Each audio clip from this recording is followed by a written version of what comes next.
सौरभ भारद्वाज को जरा पहले सुन लेते हैं।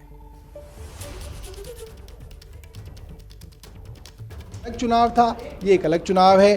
पिछले 3 बार से दिल्ली की जनता भारतीय जनता पार्टी को लोकसभा में वोट देती है और विधानसभा में 3 सीटें देती है, 8 सीटें देती है। तो भारतीय जनता पार्टी को सच्चाई मालूम है। सीएम ने नवंबर में चुनाव कराए जाने की वकालत की, उन्होंने इसकी मांग की। आपको लगता है कि विधानसभा भंग किया जाना चाहिए? अब आप लोग की तरफ से इसका क्या प्रस्ताव जाएगा? देखिए, आम आदमी पार्टी हमेशा ये कहती है, चाहे फैसला कोर्ट का हो या जनता को तुरंत होना चाहिए।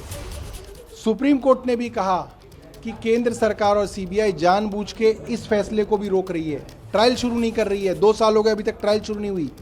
केंद्र सरकार चाहती है ट्रायल शुरू ना हो, फैसले ना हो। विधानसभा भंग किया जाएगा ताकि जल्दी। ये हम रिकमेंडेशन कर रहे हैं, हम कह रहे हैं केंद्र सरकार को कि जल्द से जल्द चुनाव कराया जाए। हम इंतजार करेंगे। अभी मुख्यमंत्री को चुनने की जो बात है कि पीएससी की मीटिंग में अभी विधायक दल की बैठक होगी, क्या जो चुने गए विधायक हैं या मंत्री उनमें से कोई मुख्यमंत्री बनेगा? देखिए, इसके बारे में अभी कोई चर्चा पार्टी के अंदर नहीं हुई है।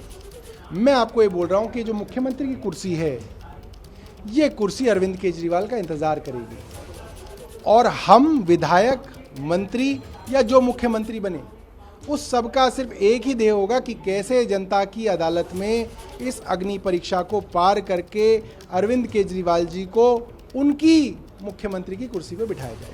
एक अंतिम सवाल, कई राज्यों में ऐसा दिखा कि जो नए सीएम बने चुनाव के बाद जो परिणाम है उसके बाद परिस्थितियां काफी बदली हुई दिखी।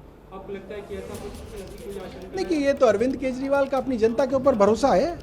अरविंद केजरीवाल रिस्क लेने के लिए जाने जाते हैं। अरविंद केजरीवाल वो आदमी है जिन्होंने इनकम टैक्स की नौकरी छोड़ के 10 साल तक झुग्गी झोपड़ियों के अंदर काम किया। उन्हें नहीं मालूम था कि आम आदमी पार्टी बनेगी, वो कल को मुख्यमंत्री बनेंगे, मगर उन्होंने किया।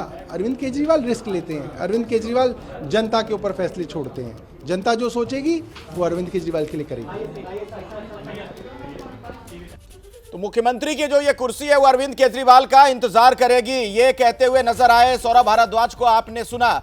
अब एक सवाल ये भी खड़ा हो रहा है इस पूरी खबर में, आप देखिए तो इसका एक पहलू ये भी है कि हरियाणा में जो चुनाव होने जा रहा है, बिल्कुल चुनाव की तारीख नजदीक आ गई है। वहां पर आपको पता है आम आदमी पार्टी 90 की 90 सीटों पर चुनाव लड़ रही है। रामकृपाल जी, क्या वहां भी इसका कोई असर आप देखते हैं, ये जो अरविंद केजरीवाल ने अभी कदम उठा लिया है? देखिए, निश्चित रूप से मैं केवल इतना ही कहता हूं कि मतलब कोई निर्णायक, अब हरियाणा में जो स्थिति है, जो अरविंद केजरीवाल जब तक जेल थे अब वो बाहर आ गए हैं, तो जो भी आप पार्टी जो स्थिति में थी उससे बेहतर स्थिति में रहेगी, नो डाउट। लेकिन जैसा मैं कह रहा हूँ ऐसा नहीं होगा कि उसकी हवा चलने लगी, लेकिन अरविंद केजरीवाल के आने से आप पार्टी में एक नए तरह का संचार आया है और एक मजबूती मिली है उसको।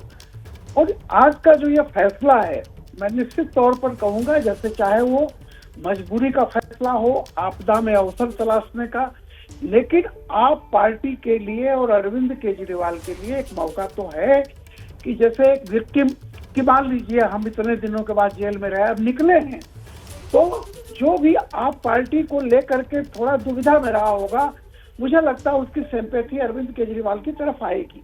देखिए, लेकिन फाइनल फरवरी में क्या होता है मैं ये नहीं कर सकता। एक बात बता दूं आपको, जैसे बेल मिलने पर जितनी बातें की जा रही हैं, एक चीज हम जनता ये भी जानती है कि सुप्रीम कोर्ट ने ये कह दिया है कि इस पूरे मामले में, शराब के मामले में 330 करोड़ रुपए ये तो आए हैं और इसका घपला है, ये पक्का है। अब सवाल इस बात का है कि ये लिया किसने है, इसके लिए गुनहगार ऐसे होता जैसे घर में से कोई आपके चोरी हो गई हो, एक अंगूठी चली गई हो और घर के सब लोग कहते हैं हमने नहीं लिया, तो अंगूठी तो गई है। अब ये अदालत देखेगी कि वो तलाश पाती है कि नहीं, किसके लिए कौन है। लेकिन सुप्रीम कोर्ट ने माना है कि शराब के मामले में 350 करोड़ या 333 करोड़ रुपए का लेन देन हुआ है। ये बात सुप्रीम कोर्ट